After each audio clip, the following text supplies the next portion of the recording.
राबिया कांड जो है हुआ है, आज आप उनके परिवार वालों से लोग मिले, क्या क्या बात हुई?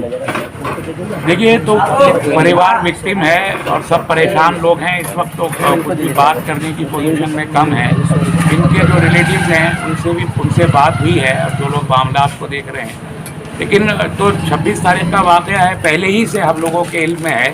हम आए आज हैं, लेकिन फॉलोअप मुस्तकिल इसका कर रहे थे। तो एसडीपीआई ने तो पहले ही ये तय कर लिया था कि हम ये केस लड़ेंगे और इन मजलूमों की मदद करेंगे। तो उस बुनियाद पर आज आए हैं, वरना हमें मालूम है कि केस को डिले करने की टैक्टिक गवर्नमेंट अपना रही है, या जो भी हरियाणा और दिल्ली के बीच करके आज 26 तारीख से आज 6 तारीख हो गई, तकरीबन 12 दिन होने को आ रहे हैं।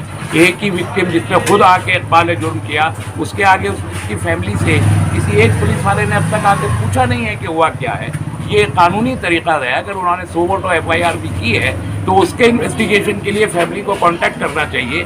अभी तक पुलिस ने या एडमिनिस्ट्रेशन के लोगों ने इनसे कांटेक्ट नहीं किया। यहाँ पर एक आम आदमी पार्टी की जो सरकार के वजीर आके इनको 10 लाख रुपए देने का वादा करके चले गए, अभी तक सरकार के किसी एक आदमी ने इनसे इस सिलसिले में कोई राब्ता नहीं किया है। यहाँ का लोकल एमएलए आम आदमी पार्टी का है, आज तक वो आके इनसे मुलाकात नहीं की है। इंसान है ये लोग, राबिया इंसान थी, कोई मिट्टी का पुतला नहीं थी कि उसको कोई भी आके जुल्म करके चला जाएगा और उसके बाद कोई उसकी कोई खैर खबर नहीं लेगा।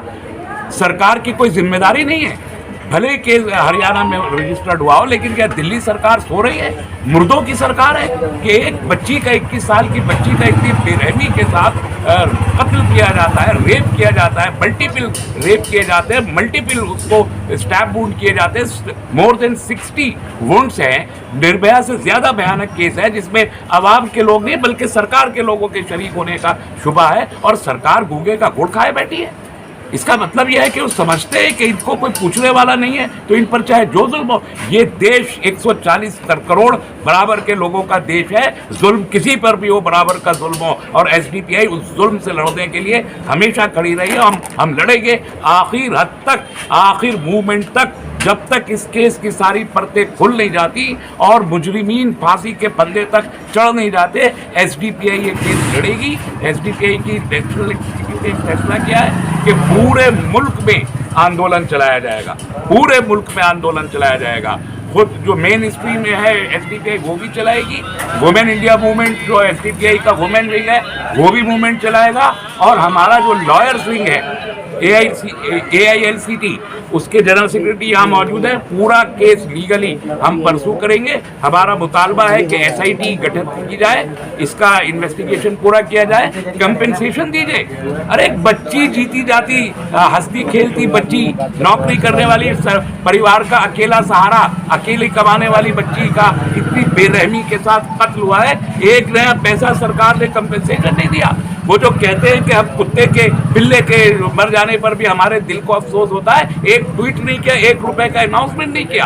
क्या ये जुल्म नहीं है? क्या ये नाइंसाफी नहीं है? हम इस जुल्म और नाइंसाफी के खिलाफ लड़ेंगे, क्योंकि हमारा कमिटमेंट है जुल्म से लड़ना, इंसाफ का जद्दोजहद। जैसा कि आज से कांड को हुए करीब 10 से 12 दिन हो चुके हैं, और ये इसकी FIR फरीदाबाद में लॉन्च की जाती है, और लड़की यहाँ की रहने वाली संगम बिहार की लाजपत नगर में ड्यूटी करती थी।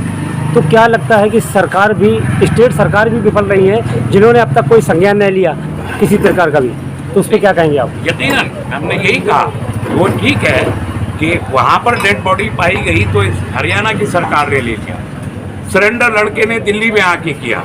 अब उसने सरेंडर किया, कोई आदमी आके कह रहा है कि इकबाल जुर्म कर रहा है कि मैं कातिल हूँ, तो क्या पुलिस सिर्फ इस बात पर यकीन करके बैठ जाएगी कि एक आदमी ने आके कह दिया कि मैं कातिल हूँ? क्या ये काफ़ी है? क्या ये इन्वेस्टिगेशन का तरीका है? रोज़ाना हिंदुस्तान की अदालतें पुलिस को सबक पढ़ा रही हैं कि कैसे काम करना चाहिए। ये इंतहाई गैर कानूनी तरीका है पुलिस का कि एक आदमी ने आके सरेंडर किया और उसके बाद अभी तक ना उसको आपने पुलिस रिमांड में भेजा है, ना कोई इन्वेस्टिगेशन उससे किया गया है, ना कोई इन्वेस्टिगेशन उसकी फैमिली से किया गया है। ये पुलिस का गैर कानूनी अंदाज़े कारकर्दगी है जिसकी मजम्मत की जानी चाहिए। हम क्या कहना चाहते हैं इस पूरे मामले में आप? देखिए, social democratic party of India इस जो क्राइम हुआ है इसको कंडेम पहले ही किया है। तो हमारे नेशनल प्रेसिडेंट ने तय किया है कि पूरे मुल्क में जो साबिया का जस्टिस के लिए एहतजाज होगा। तो इसमें हमारा डिमांड ये है, एसडीपीआई का डिमांड ये है, हाई कोर्ट का सिटिंग जज का जो निगरानी में सुपरविजन में इस इन्वेस्टिगेशन होना चाहिए और इस फैमिली को जो भी सिविल डिफेंस सर्विस में जो एम्प्लॉय भी थे तो 50 लाख रुपीस इस फैमिली को कॉम्पनसेशन मिलना चाहिए।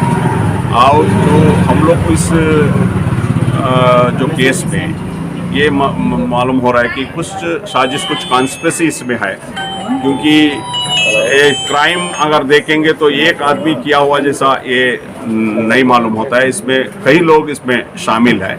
और इधर से हरियाणा को जो लेके गए इसमें कॉन्स्पिरेसी है।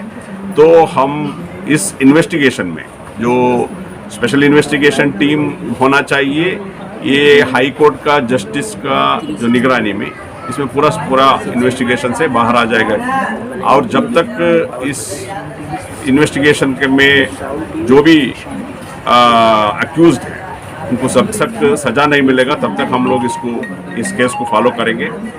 हमारे ऑल इंडिया लॉयर्स जो काउंसिल है, इस काउंसिल भी इसका लीगल जो भी फॉलोअप्स है, लीगल कुछ भी करना है तो इसके बारे में भी ऑल इंडिया लॉयर काउंसिल ने डिसीजन लिया है कि इसको लीगल तरीके से फेस किया है। जिस तरीके से आज एसडीपीआई के नेशनल पदाधिकारी मौजूद हैं, ये पहली बार हुआ है कि एक पार्टी के इतने पदाधिकारी जो एक साथ आए हुए, तो अब अगला कदम आपका क्या होगा? देखिए, आपको अच्छे तरीके से मालूम है social democratic party of India इसका जो नारा है, फ्रीडम फ्रॉम फियर, खौफ से आज़ादी। इस देश में भूख से आज़ादी और खौफ से आज़ादी का नारा लेकर जो social democratic party of India काम कर रहा है, जो मुल्क भर में जो भी जुल्म होता है उसमें हाजिर रहता है और उसमें मजलूमों का साथ रहता है और मजलूमों का हक दिलाने में आज इंडिया का अंदर पहली सब में हम काम करते हैं तो social democratic party of India है।